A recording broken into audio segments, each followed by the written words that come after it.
세계적인 축구 선수 손흥민 선수의 아버지 손흥정 감독 다들 잘 알고 계시죠? 이분이 엄청난 다독가신데요. 책을 읽을 때 이렇게 밑줄을 그으면서 3번씩 읽고요. 독서 노트까지 작성을 하신다고 합니다. 그야말로 뭐 틈만 나면 책을 읽는 정말 책을 사랑하는 분이라고 할 수 있는데요. 고사성어 중에 삼상지학이라는 말이 있습니다. 뭔가를 배우기에 좋은 시간과 장소를 의미하는데요. 마상, 침상, 책상. 현대로 말하면 출퇴근길에 혹은 잠들기 전에 그리고 화장실에서라고 합니다. 거기다가 인생 책방 시간도 살짝 끼워넣고 싶은데요. 책과 인생 이야기 함께 나눕니다. 인생 책방 책방지기 이지혜입니다. 책, 인생 책 비싸, 책수의 권진영입니다. 안녕하세요. 책 소개해드리는 작가, 책소작 이시안입니다. 네, 오늘도 아는 척 책방 시작해볼까요? 네, 오늘은 아시는 분은 아실 텐데 네네. 근데 워낙에 극소수로 아실 거예요. 정말 희귀한 책이기도 하고요. 정말 재밌는 책이기도 하고 그런 책을 하나 소개해드릴까 합니다. 오늘 소개해드릴 책은 제시의 일기라는 책이에요.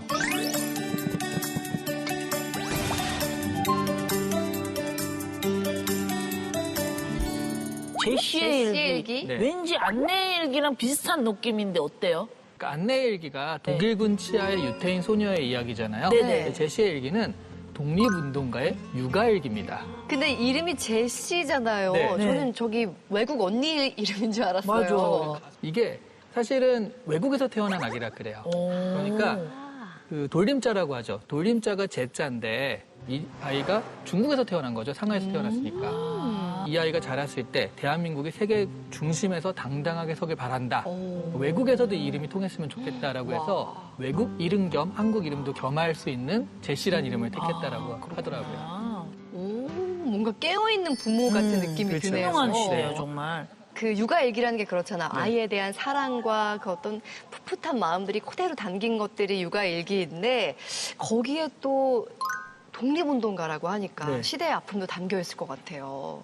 일단 아는 척 포인트 첫 번째는 이 독립운동가 이분들이 어떤 분인지를 좀 알아보는 걸로 시작을 할까 합니다.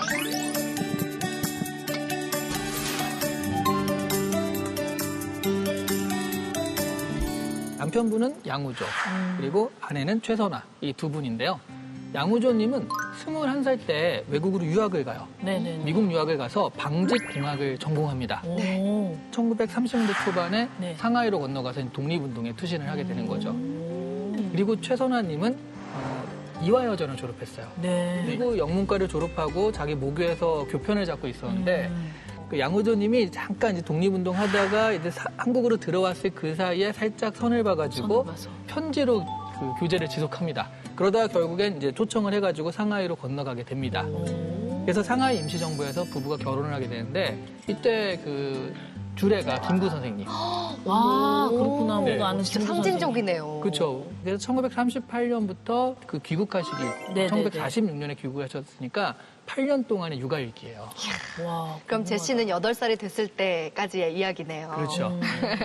그러면 이 책이 어떻게 일기였는데 책으로 엮이게 됐는지도 궁금한데요. 그 양우조 선생님이 살아계실 때 묵혀두었다가 제시의 따님이신 김현주님께서 이 엄마의 일기를 발견하고 네. 할머니, 할아버지의 그 얘기를 묶어가지고 책으로 내게 된 것이 제시의 일기예요. 제시 얘기. 그러면 그 일기 내용이 좀 궁금한데 잠깐 좀 소개 좀 해주실 수 있으세요? 네, 이 일기 내용은 이제 부부가 번갈아 가면서 네네. 썼거든요. 오늘 아는 척 포인트 두 번째는 좀 색다르게 네네. 이 내용을 우리 각자가 하나씩 읽어보면서 소개하는 게 어떨까 그럴까요? 합니다. 네.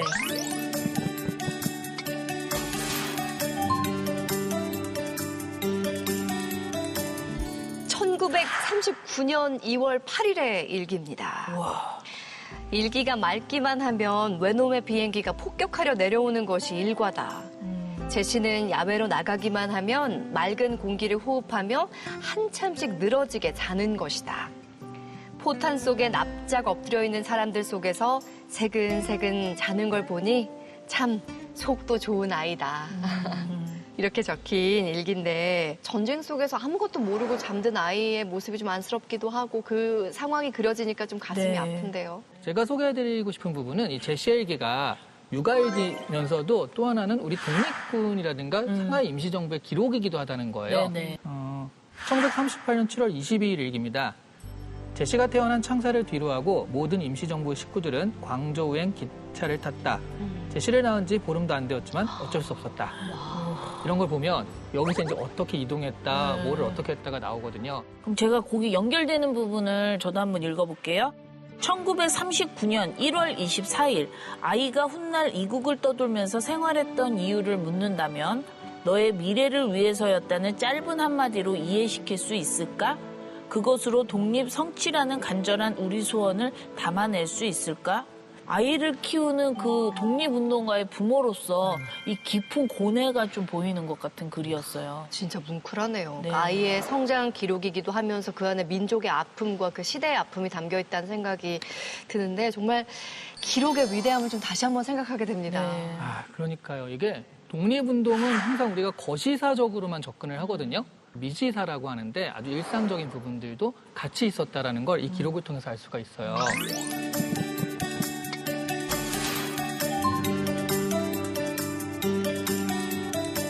정말 평범한 부모. 그러니까 내 아이한테 좋은 거 해주고 싶고 내 아이한테 가장 좋은 것만 보여주고 싶고 가장 좋은 것만 먹여주고 싶고 하는 그 심정인데 독립운동은 정말 나면서부터 용기 있고 그렇죠. 뭔가 야 나를 따라라 막 이런 그래, 사람들이 있을 맞아. 것 같은데 네네. 그렇지 않고 이 전쟁 앞에서 되게 무섭고 힘들고 아이도 키워야 되고 그런 여러 가지 선택과 갈등이 있었지만 네. 그럼에도 불구하고 이것들을 해낸 사람이었다라는 거죠. 그래서 진정한 용기는 두려움을 느끼지 않는 게 용기가 아니라 두려운데도 하는 게 용기라고 그러잖아요. 그렇죠. 이분들이 제시의 미래를 위해서 그렇게 독립운동을 하고 열심히 했잖아요. 그게 우리가 지금 살고 있는 오늘이거든요.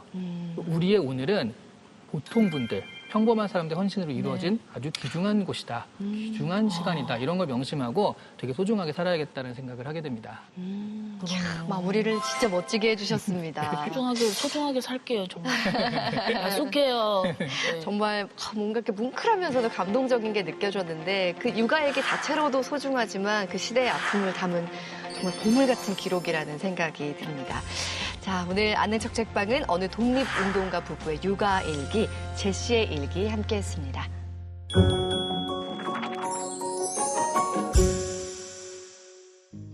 책과 인생 이야기 함께하는 인생 책방 오늘 모실 주인공은요. 이 만화를 통해서 세계의 이야기를 전해주신 분입니다. 교양 만화의 선구자시죠. 먼 나라 이웃 나라의 저자십니다. 덕성여대 석좌 교수 이원복 교수님 나오셨습니다. 어서 오세요. 안녕하세요. 네, 반갑습니다. 먼 나라 이웃 나라 시리즈만 24번째입니다. 한국 사람들이 겪지 못하는 고귀한 경험, 값비싼 경험을 하고 있으니 이걸 공유를 하겠다. 그래서 시작했죠. 정확하게 41년 됐네요. 지금도 나는 지금 아날로그를 그려. 하나쯤 고집을 부리는 사람도 있어야지. 만화니까.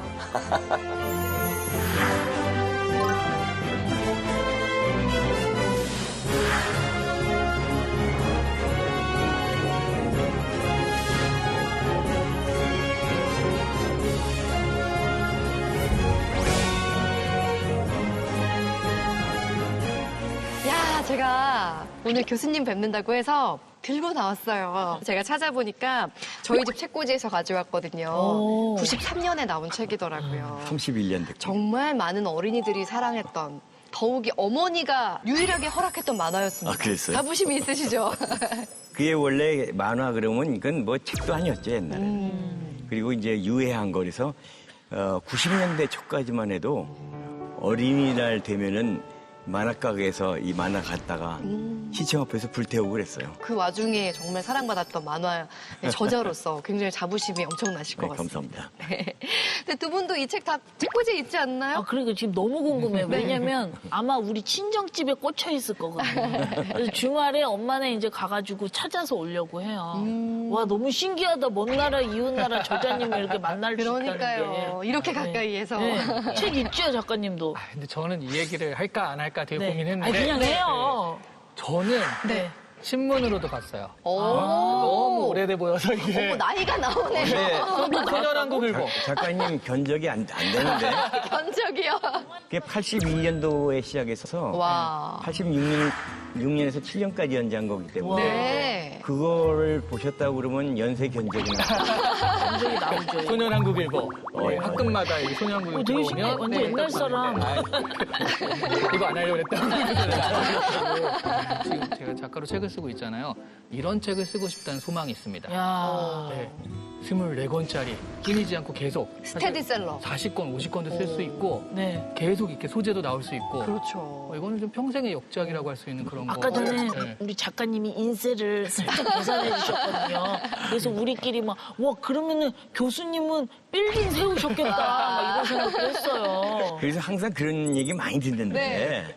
제가 간단하게 압축해서 그런 말씀을 드립니다. 네.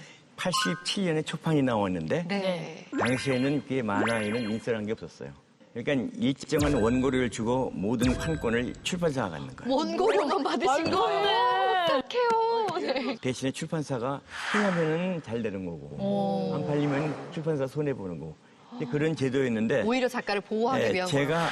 대한민국에서 처음으로 만화에 네. 인쇄를 요청을 했죠. 초판본이 정가가 2,000원에다가 네. 만화라고 다운사이징 해가지고 네, 네. 제가 5%였어요. 5%? 그러면은 그게 한 권당 책 그 인쇄가 얼마 나오냐면 100원 나오거든요. 100원이요. 근데 만 권 나왔다 해도 100만 원이에요. 그러네요. 당시에 87년도에 이 책이 나왔는데 네. 87년도에 여기서 독일 왕복 비행기값 100만 원이었어요. 그러니까 책 팔릴 때마다 인쇄가 나올 때마다 홀랑홀랑 독일 비행기값 하늘에 닿고 근데 진짜 뭐 그때나 지금이나 여전히 이렇게 건강한 모습이세요. 근데 제가 얼핏 들어보니까 기사에서 봤거든요. 내가 워낙에 게으른 성격이어서 취미도 없고 운동도 거의 하지 않는다라고 인터뷰를 하셨던데 지금도 작품 활동하시려면 좀 체력 관리는 어떻게 하시는 편이세요? 친구들하고 만나면 그런 농담을 해요. 네. 내가 볼 때 이 세상에서 제일 정밀한 기계는 인체다. 오. 그럴 때 정밀한 기계일수록 아껴 쓸수록 오래 쓴다. 맞아, 맞아. 그래서 제 철학은 게을러서 그렇지만 절대 운동 안 하고.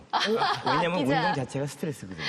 오. 스트레스 갖지 말고 네. 하고 싶은 대로 하고 살자. 오. 각자마다 체격이 달라요, 체형이. 체질이 달라요. 그러면 내가 스트레스 안 받는 선에서 네. 이렇게 관리를 해야겠네요. 제일 중요한 것은 스트레스 안 받고 사는 거예요. 스트레스 안 받는 거. 근데 그게 느껴져요. 이렇게 얼굴이 지금도 편안하시고 웃음이 가득하시잖아요. 그게 뭐냐면 모든 게 하나밖에 없어서 그래요. 어떤 거요? 차도 하나, 와이프도 하나, 아이도 하나, 집도 하나. 두 욕심내지 개씩 없어요. 말자. 그러니까 욕심을 부리지 않는다는 거군요. 그렇죠. 이야, 얼마나 성실하신지 고등학교 때부터 만화가로 활동을 하셨는데 지금까지도 마감 시간을 어겨본 적이 한 번도 없으시대요. 신문연재라는 것은 거기다 작품을 제공하면은 작품의 질이 중요한 게 아니라 마감 시간 지키는 거예요. 시간과의 싸움을 해요. 그렇죠. 이제 맞아요. 원래 그 신문의 체질도 이게 있고 그렇지만은 네. 그 제가 독일 가서 총격을 받은 것이 첫 수업 시간에 네. 그 교수가 그러대. 이제 디자인을 전공을 했는데 여러분들 학생들 디자인이 뭐라고 생각해요? 네. 그러니까 전부 뭐 예술이요, 뭐 어쩌고 그러는데 그 교수님 딱 한마디로 디자인은 서비스다. 서비스라는 건 뭐냐면 이 구매자의 니즈를 충실하게 해줄 수 가장 훌륭한 작가인데 네. 그 중에서 제일 중요한 것은 날짜 맞추는 거죠. 근데 진짜 이제 만화가 이원복 교수님의 인생책이 어떤 책일지 너무나 궁금합니다. 바로 이 책을 가져오셨습니다. 북유럽 국가에 대한 새로운 시각을 제시한 책인데요. 거의 완벽에 가까운 사람들, 어떤 책인지 만나볼까요? 거의 완벽에 가까운 사람들은 작가이자 저널리스트인 저자가 북유럽에서 살아본 경험을 바탕으로 써내려간 북유럽 탐방기인데요. 스칸디나비아 5개국인 덴마크, 핀란드, 아이슬란드, 노르웨이, 스웨덴의 삶과 문화를 파헤치며 북유럽의 빛과 어둠을 생생하게 보여줍니다. 선망의 대상이 된 북유럽 나라에 대한 삐딱한 관점, 그럼에도 행복해지는 방법을 아는 그들에 대한 애정 어린 시선을 만날 수 있습니다. 북유럽 하면 삶이 좀 여유롭고 행복 지수가 높은 나라들이라고 생각을 하잖아요. 그런데 이 책을 보면서 그 나라의 뭔가 이렇게 속살을 보는 것 같아서 굉장히 재밌었습니다. 여러 나라 중에서도 북유럽을 인생책으로 고르신 이유가 있을까요? 제가 요즘에 완전히 꽂혀 있고 요즘에 관심을 갖고 있는 데가 북유럽이에요. 네. 그 북유럽이라고 그러면 우리가 생각하는 것이 뭐 복지국가다, 뭐 행복지수가 높다 그런데 행복지수라는 것이 유엔에서 발표했다, 어디서 발표했다 그러면 전부 수치 아닙니까? 네. 뭐 국민소득이 얼마고 수명이 얼마고 교육지수 없고 그것은 단지 숫자일 뿐이에요. 행복이라는 것은 자기가 느끼기 나름이거든요. 네. 예를 들어서 방글라데시 같은 데도 언젠가는 세계 행복지수 1위인 적도 있어요. 맞아요. 네. 그런 걸 보면은 실제로 북유럽에 있는 사람들은 행복이 뭔지 그런 거 안 따지고 사는 사람인데 거기에 안 사는 사람들이 괜히 그걸 그러려니 하고 그러는 거예요. 근데 이제 북유럽이 여러 가지 특징이 있는데 상당히 우리가 좀 관심을 갖고 봐야 될 점이 많아요. 네. 뭔가 이렇게 예고편을 쫙 깔아주셔서 인생자 굉장히 기대가 됩니다. 두 분은 어떻게 읽으셨어요? 그 깊이 들여다보면 나라별로 속사정이 다 있더라고요. 그리고 이 국민성이 또 나라별로 다 다르잖아요. 뭐 덴마크는 친화력이 좋다. 그리고 뭐 스웨덴 같은 경우에는 사람들 보기에 이렇게 수줍음이 많아서 서로 좀 대화를 하기 꺼려한다. 뭐 이런 부분들이 좀 재밌었습니다. 네. 작가님은 어떠셨어요? 저는 일단 북유럽이라고 한 번에 말하는 게 되게 안 좋은 짓이구나를 이 책을 보고 알았어요. 서로 너무 다르고 네네. 그리고 자기들끼리도 막 그런 얘기를 하잖아요. 막 스웨덴 애들은 참 정직해. 왜냐하면 거짓말을 창작해낼 능력이 없어. 뭐 이런 식으로 서양 사람들이 뭐 한국이나 일본이나 중국이나 비슷한 거 아니야? 라고 보면 우리가 지금 기분 나쁘잖아요. 맞아. 그런 시각을 우리가 북유럽한테 가지고 있었구나. 이 책을 보면서 그런 생각이 들었고 좀 다양하게 봤으면 좋겠다 이런 생각을 했어요. 네. 근데 지금 말씀하신 거 들어보면 우리 교수님이 뒤에 24권 이후로 먼 나라 이웃 나라에 다뤄주실 것 같아서 슬쩍 기대를 많이 하게 됩니다. 요새 집필 중입니다. 그러시구나. 그러니까 꽂혀 있죠. 네. 아. 재밌겠다 또. 북유럽편을 또 기대를 해보면서 오늘 이원목 교수님과 함께하는 책과 인생 이야기 키워드를 통해서 하나씩 알아보겠습니다. 첫 번째 키워드는요. 바로 북유럽 탐방기입니다. 교수님께서도 이 세상만사, 유럽만사라는 유럽 완결편에서 북유럽을 좀 다룬 적이 있으시잖아요. 우리가 잠깐만 역사를 얘기를 하자면은 북유럽이 제일 종주국가가 덴마크예요. 네. 덴마크는 1500년대에선 북방에서 제일 강대국이었고 그 뒤를 이어받아가지고 스웨덴이 1700년대 초까지는 최강대국이었어요. 근데 강대국의 자리에서 18세기 초에 물러나다 보니까 네. 주변에 자기들 빼놓고 전부 어마무시한 나라들 만든 거예요. 네. 옆에는 러시아 있죠. 밑에는 독일 있고 오스트리아 제국 있고 네. 프랑스 있고 영국 완전히 이게 둘러싸인 거예요. 강대국에. 네. 강대국 사이에 낀 나라로서 네. 어떻게 살아남냐. 거기서 해답이 나옵니다. 북유럽에. 튀지 말자. 튀지 말자. 너무 튀지 말자. 가지 말자. 중간만 하자. 내세우지 말자. 그래서 이게 뭐냐면 전부 자기 절제 내지. 게다가 또 중요한 게 뭐냐면 그 포인트가 네. 거기 바이킹들 후예하네. 그렇죠. 바이킹들의 그 특징이 뭐냐니까 평등이에요. 그러니까 얘네들은 약탈을 하면 전부 공평하게 나오는 거예요. 그래서 평등이라는 것이 이 사람들은 그 주인, 유전인자에 들어가 있다는 얘기죠. 평등의 기초를 두고 있다는 얘기죠. 재미있는 얘기 들을까요? 네. 이 영화 같은 데 보면은 탁 이렇게 비가 오고 그러면 남자가 코트 벗어 탁 씌워지고 그러잖아요. 네. 소나기처럼 이렇게 딱. 그렇게. 매너 있게. 그리고 의자 탁 빼주고 네. 그다음에 또 들어갈 때 이렇게 문 열어주고 네. 이 소위 그 신사도라고 그러고 네. 여성에 대한 예의라고 그러죠. 네. 북유럽 가면서 그런 짓 하면 당신 미쳤냐. 오, 평등이니까. 평등. 나도 손 있고 오, 진짜요? 완전 1대1 평등인데 아. 네가 그런 행동을 한다는 것 자체가 여자를 약자로 취급하는 거 아니냐. 와, 한 차원 더 간 거네요. 더 간 거죠.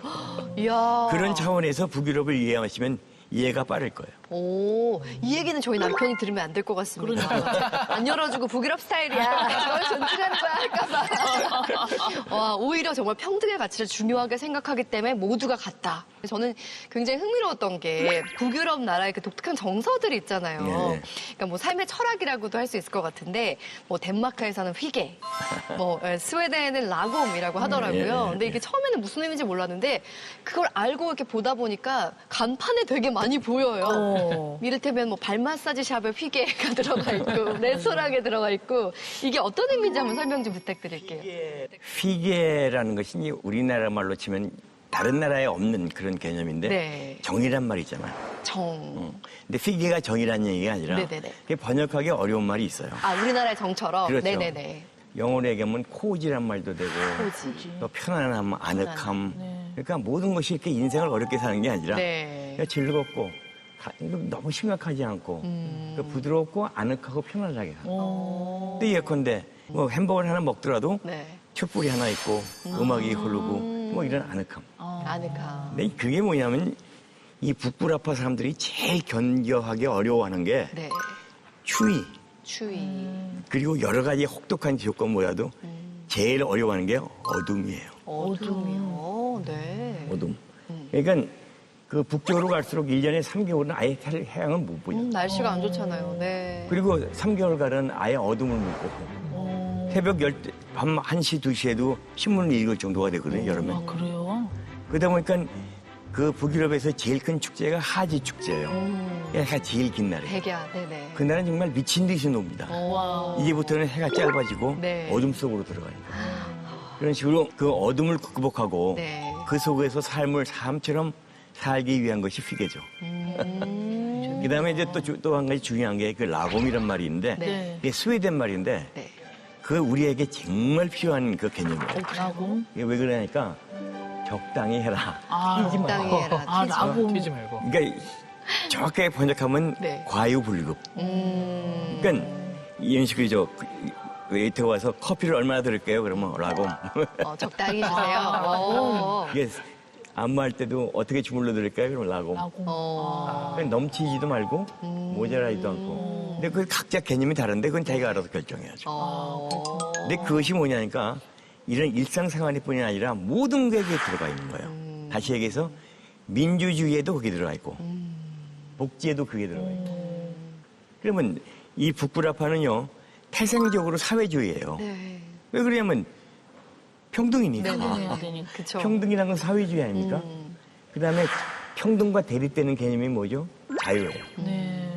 라곰. 라곰. 적당히. 응? 사회주의로 가도 어느 선에서 딱 손을 긋고 그 소련 같이 극단적인 프롤레타리아 독재 뭐 이런 공산당 독재 그런 것이 아니라 모두 공평하게 나누어 갖는 선에서 지나침이 없게 나누자.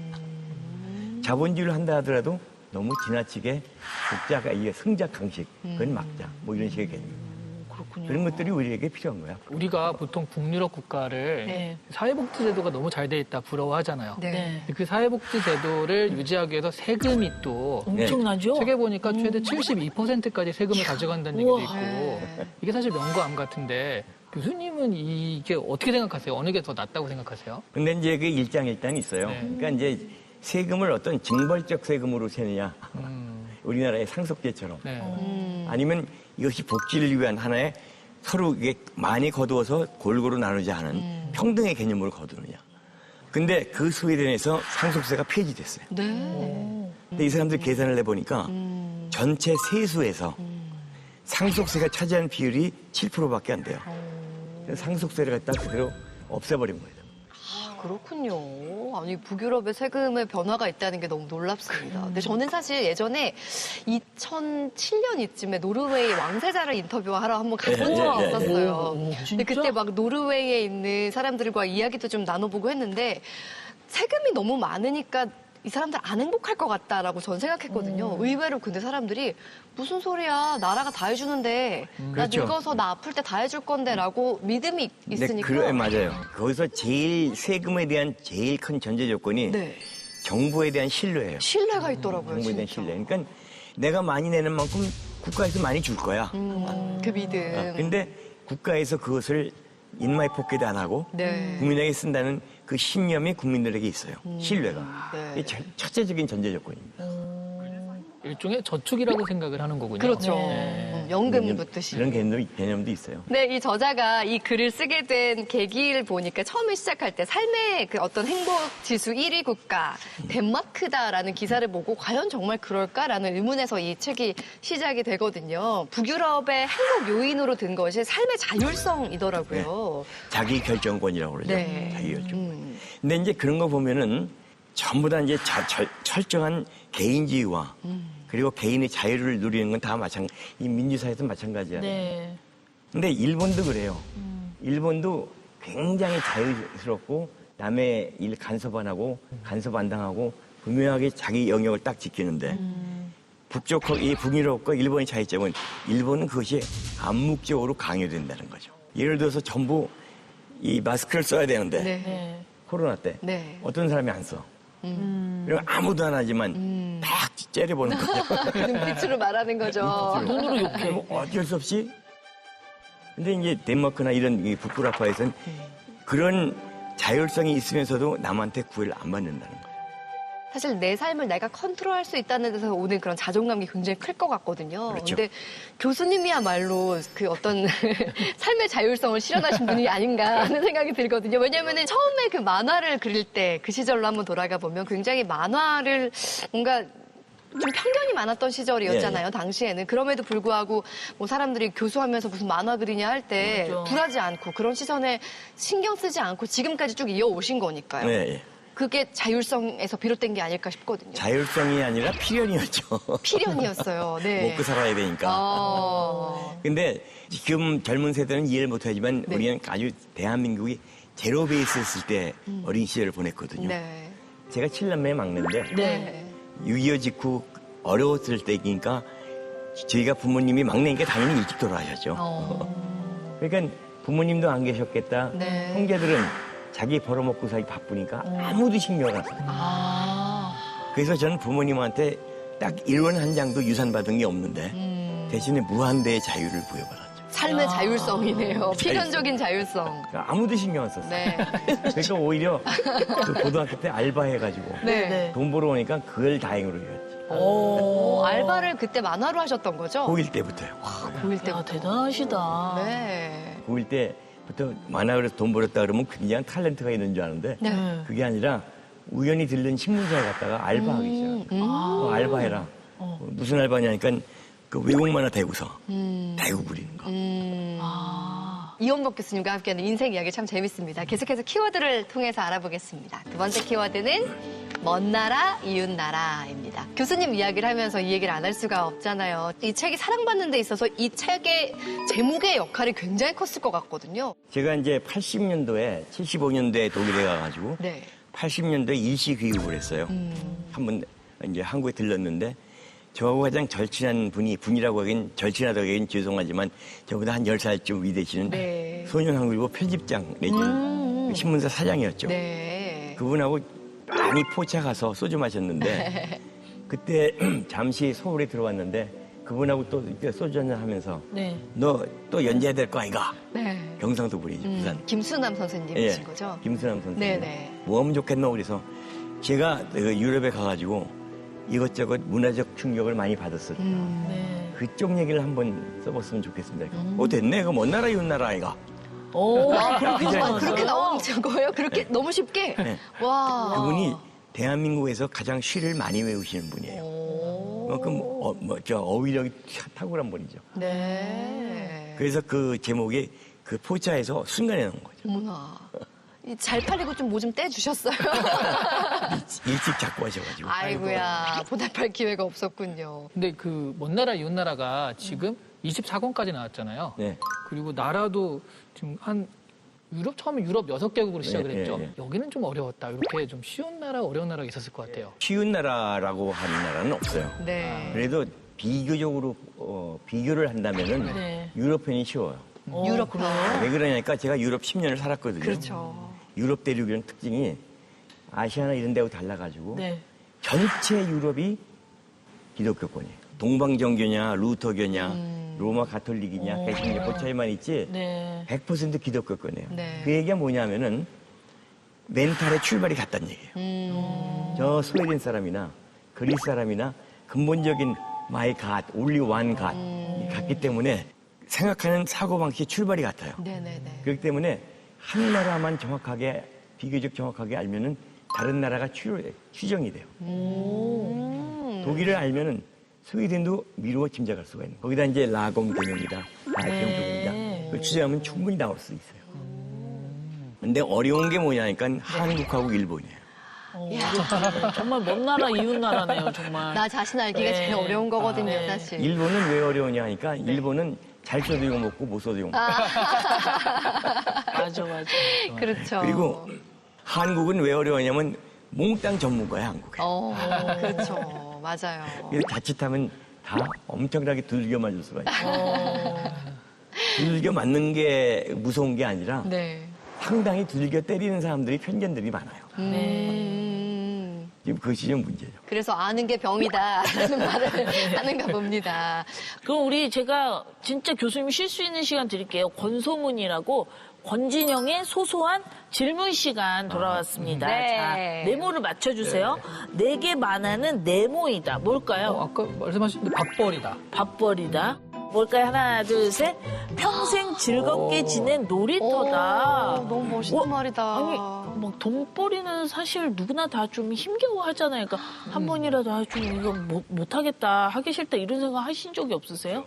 없죠. 와. 아니 아무리 재밌어도 네. 좋아하지 않으면 못해요. 그럼요. 맞아요. 좋아하지 않으면 못해요. 근데 만화는 어렸을 때부터 정말 철들기 전부터 해왔던 일이기 때문에 이건 항상 그것은 뭐 의무다, 이거 밥벌이다라고 생각한 적도 없고 항상 내가 하고 싶은 얘기, 들려주고 싶은 얘기 그걸 그림으로 보여주는 거니까 항상 즐거운 놀이터죠. 교수님 진짜 행복한 분이시네요. 네. 그래서 이게 대학교 교수일 때도 네. 학생들한테 너는 잘하는 것보다 좋아하는 일을 해라고 많이 얘기했어요. 왜 그러냐니까 내가 아무리 잘해도 잘하는 일은 꼭 추월당한다. 근데 좋아하는 일은 비교할 필요가 없잖아요. 근데 요즘에 너무 세상이 각박해져가지고 네. 좋아하는 일을 할 수 있는 젊은이들이 많지가 않아요. 많지 맞아요. 않죠. 근데 더 무서운 것은 더 참 가슴 아픈 거는 좋아하는 일이 뭔지를 모르게 엄마들이 그렇게 만들어요. 엄마들이.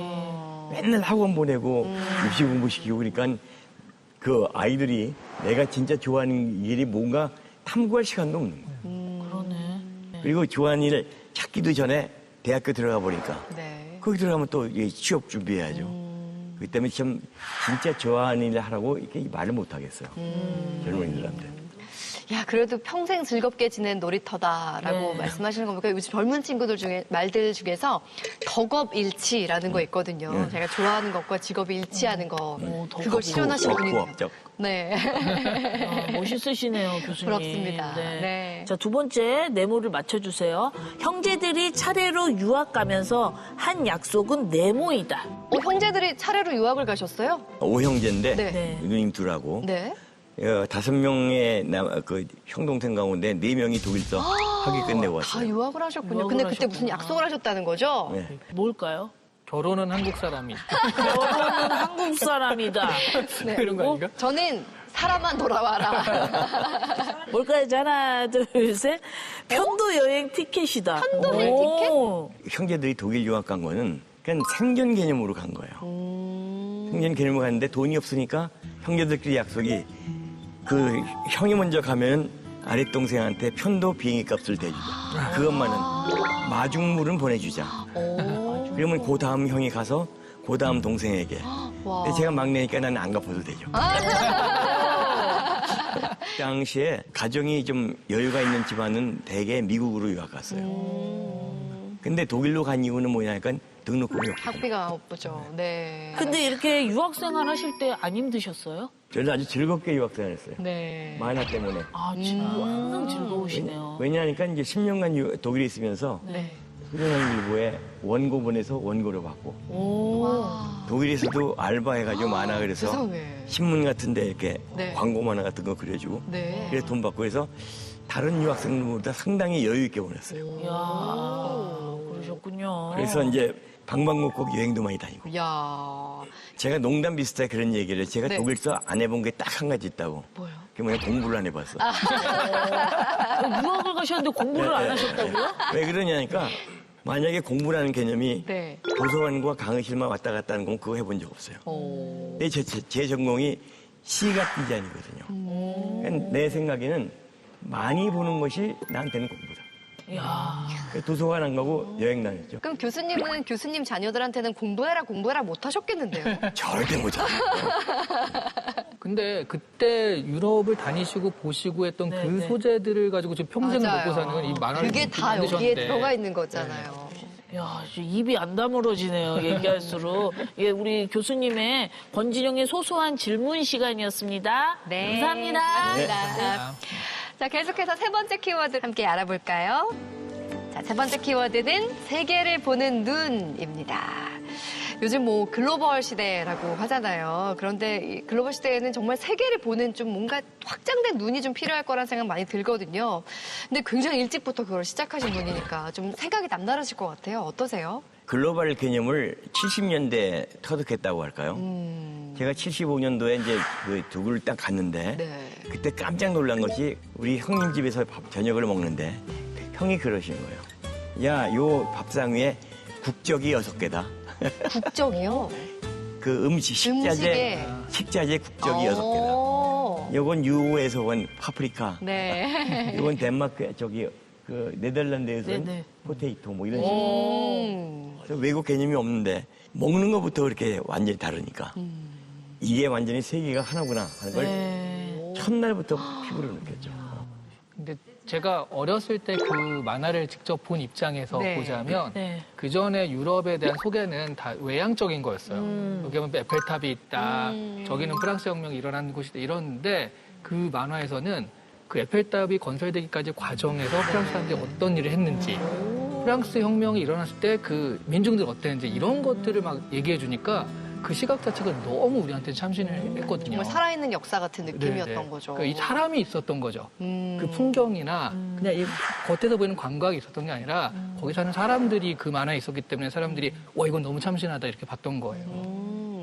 그럼 교수님 정말 많은 나라 이야기를 쓰셨잖아요. 그 나라에 모두 다 가보신 거죠? 당연하죠. 그러면 그 나라를 이제 취재하러 다니신 건데, 그 나라의 어떤 속을 보기 위해서는 나름의 취재 노하우 같은 것도 있을 것 같아요. 근데 여러 가지 요즘에는 인터넷이 발달돼가지고 굉장히 큰 도움이 되는데 그것도 없고 그럴 때는 제일 빠른 게요. 어느 나라든 간에 네. 그 나라의 속살을 보려면 시장하고 술집 가면 돼요. 보통 시장하고 도서관 아닌가요? 도서관에는 죽은 지식만 있어요. 이야, 역시. 난 깜짝 놀란 게 에펠탑에 갔는데 어떤 프랑스 사람이 저거 보기 싫어 죽겠어. 그래. 자기가 볼 땐 싫은 거예요. 그 모파상이 맨날 거기 그 에펠탑 공사장 밑에서 밥 먹었잖아. 네. 에펠탑 보기 싫어가지고. 거기가 유일하게 에펠탑이 안 보이는 곳이야. 그래서 그 밑에서 밥을 먹고. 교수님하고 여행 한번 다녀보고 싶네요. 너무 재밌을 것 가보고 같아요. 싶다. 재밌는 데만 또 데려가 주실 것 같아가지고. 맞아. 교수님 이렇게 많은 사랑을 받는 만화가로서 독자들이 어떤 만화가로 기억해줬으면 좋겠다 하는 거 있으세요? 그 거짓말을 하지 않는 작가였으면 좋겠다. 거짓말하지 왜냐면 않는 작가. 그러지 않기 위해서 최대의 노력을 하고 있고 또 여러 가지 또 검증도 하고 그러는데도 사람이 실수는 있게 마련이에요. 네. 그리고 또 이 정보라는 것이 또 시시각각 변할 수도 있는 것이고 그렇지만은 그래도 항상 최선을 다했다. 이제 그런 걸로 기억해 주시면 고맙겠습니다. 네. 자, 거의 완벽에 가까운 사람들 오늘 인생책으로 함께 나눠봤는데 이 책을 통해서 꼭 전하고 싶은 메시지가 있다면 어떤 걸까요? 글쎄요, 그 북구라파에 대해서 우리가 뭐 부러워할 것도 없고 그렇다고 또 이렇게 무시할 것도 없고 그냥 적당히 배우는데 라곰, 적당히. 네. 적당히 그것이 우리 사회에서 참 필요한 것 같아요. 네, 맞아요. 여유. 우리 진영 씨 교수님과 함께한 시간 어떠셨어요? 교수님은 정말 가식 없이 진짜 행복해 보이는 게 눈에 보이거든요. 네. 행복해 하시는 게. 저 사람은 행복해 보인다 하지만 제가 행복한지 아닌지는 모르잖아요. 그렇죠. 그리고 나는 행복하다고 생각해 본 적도 없고 그걸 왜 생각해요? 그냥 지내면 되지. 내가 행복하다 말다를 생각할 필요가 없는 게 진짜 행복한 생각이에요. 맞아요. 진짜 행복한 거 맞아요. 맞아요. 네. 네, 이시안 작가님 간단한 추천평 부탁드릴게요. 사실 우리 북유럽 하면 우리한테는 그냥 가구 회사나 블록 장난감 회사 네. 이런 것만 생각이 나는데 이 책을 보면 사실 우리가 행복이라는 게 뭔가 좀 애매하잖아요. 이 책에서는 그게 사회적 신뢰라든가 몇 가지 키워드들이 제시가 돼 있더라고요. 이런 걸 보면서 행복한 나라, 그러니까 개인적인 행복은 모르겠지만 행복한 나라를 만드는 건 어떤 것인가를 좀 알 수 있어서 좋은 책인 것 같고요. 사실 이 책보다는 그런 것들을 잘 담아낼 우리 이영복 교수님의 다음 신작을 기대하는 게 맞아요. 이나라 북유럽 편 이게 낫지 않을까 싶기도 합니다. 언제쯤 나오나요? 그래서 내년쯤 나오겠죠. 내년쯤에. 와, 기대되네요. 정말 기대하면서 기다리겠습니다. 오늘 뭐 저희도 마찬가지지만 이 먼 나라 이웃 나라를 통해서 이 만화책 보면서 자란 많은 분들이 교수님 오랜만에 만나서 너무 반가우셨을 것 같아요. 마지막으로 시청자 여러분께 한 말씀 해주세요. 늘 사랑해 주시고 또 애독해 주셔서 감사합니다. 근데 저의 작업은 저의 체력이 허용하는 한까지 계속될 거니까 와. 계속해서 좀 사랑해 주시고요. 이 제 직업이 제일 좋은 게 뭐냐니까 정년이 없어요. 야, 너무 좋아요. 진짜요. 치료하고 싸워야죠. 이제. 네. 여전히 놀이터에서 멋진 네. 작업들을 완성해 주실 거라고 믿습니다. 앞으로 함께할 작업들도 기대를 해보겠습니다. 지금까지 이원목 교수님과 함께한 유쾌한 시간이었습니다. 고맙습니다. 감사합니다.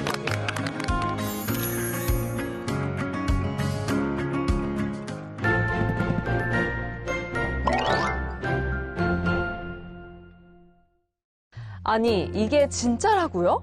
오늘은 이거 실화냐? 라는 말이 절로 나오는 책 준비했는데요. 국회 도서관과 함께하는 화제의 도서까지 지금 만나보시죠. 무려 1억엔. 세상을 놀라게 한 거액의 횡령 사건. 자신이 근무하던 은행에서 돈을 횡령하고 태국으로 도주한 41살의 주부 우메자와 리카의 이야기를 그린 가쿠다 미쓰오의 장편소설 종이달의 내용입니다. 이 소설은 일본에서 실제 있었던 3건의 은행 공금 횡령 사건을 모티브로 했는데요. 1970년대와 80년대에 벌어진 실제 사건. 1억 8천만 엔부터 최대 9억 엔까지 가로쳤다고 하니 그 당시 물가를 생각하면 정말 어마어마하죠. 평범한 주부가 거액의 횡령범이 되는 과정을 농밀한 묘사로 그려낸 종이달. 이미 일본뿐 아니라 우리나라에서도 드라마로 제작된 바 있는데요. 읽다 보면 내가 마치 죄를 저지른 것처럼 미칠 것 같은 초조함에 빠진다는 이 소설. 역시 사람은 죄 짓고는 못 사나 봐요. 영화, 드라마, 소설도 모자라 이제는 예능까지 접수한 범죄 사건들. 당신은 묵비권을 행사할 수 있고 불리한 진술을 거부할 수 있으며 변호사를 선임할 권리가 있습니다. 영화나 드라마의 범인 체포 장면에서 꼭 나오는 이 말, 다들 아시죠? 이번에 소개할 책은 말 그대로 세상을 뒤흔든 50가지 범죄 사건을 다룬 책인데요. 미란다 원칙의 유래가 된 범죄자, 에르네스토 미란다와 일제강점기 시절 남편을 살해했던 아내와 영화보다 더 살벌한 현실판 보험살인까지. 책은 범죄라는 사회적 거울로 역사의 단면을 들여다봤습니다. 범죄를 재발견하고 재구성하는 책, 세상을 뒤흔든 50가지 범죄 사건. 범죄, 그 이면에 담긴 진짜 풍경, 궁금하지 않으신가요? 1967년, 여자는 달릴 수 없다는 세상에서 여자 마라톤 세계 기록을 세운 13살 소녀. 이번에는 모든 이들에게 깊은 감동과 울림을 준 실화, 마라톤의 역사를 바꾼 모린 윌턴의 전기, 마라톤 소녀 마이티 모를 가져와 봤습니다. 새로운 장소, 새로운 경기, 더 빨리, 더 멀리 달리기 위해 한 발 한 발을 내딛었던 그녀는 세상이 사람을 만드는 게 아니라 사람이 세상을 만든다는 것을 보여주었는데요. 마이티모라 불렸던 모린 윌턴. 이 세상의 벽을 허문 수많은 마이티 모들 덕분에 우리도 더 나은 세상으로 나아가고 있죠. 앞으로도 마이티 모들의 힘찬 발걸음을 응원합니다. 파이팅! 국회 도서관과 함께하는 화제의 책. 첫 번째 책은 당신도 죄 없이 감옥에 갈 수 있습니다인데요. 무고한 피해자를 위한 무죄 변호사로 30년간 활동해온 저자. 저자는 변호사를 잘못 만나거나 잘못된 수사 관행 혹은 얼치기 과학 수사 등 사법제도가 어떻게 무고한 피해자를 만드는지를 책을 통해 보여주었습니다. 다음으로 소개할 화제의 책은 조선소에서 일하는 여성들의 이야기를 담은 책, 조선소, 이 사나운 곳에서도인데요. 전문가이자 개척자이기도 한 조선소 여성 노동자들의 긍지와 회환, 땀과 분투를 담아낸 책은 배를 만드는 곳에서 일하는 여성 노동자 10일인의 일과 삶에 관한 이야기를 담았습니다. 마지막으로 소개할 화제의 책은 시대 경험은 소비를 어떻게 바꾸는가를 분석한 책, 세대 욕망인데요. 책은 알파에서 베이비 부머까지 트렌드의 최전선, 광고 대행사가 그려내는 요즘 한국인의 세대별 소비 욕망 지도로 가장 핫하고 정확한 한국인들의 소비 습관이 무엇인지 읽어내고자 했습니다. 살아가다 보면 소설보다 더한 일들이 현실에서도 벌어지곤 하죠. 다양한 이들의 이야기가 담겨진 책은 우리 삶을 이해하는 또 하나의 방법이라는 생각이 드는데요. 오늘 뭐 읽지? 다음 주에도 여러분과 새로운 책으로 만날게요. 고맙습니다.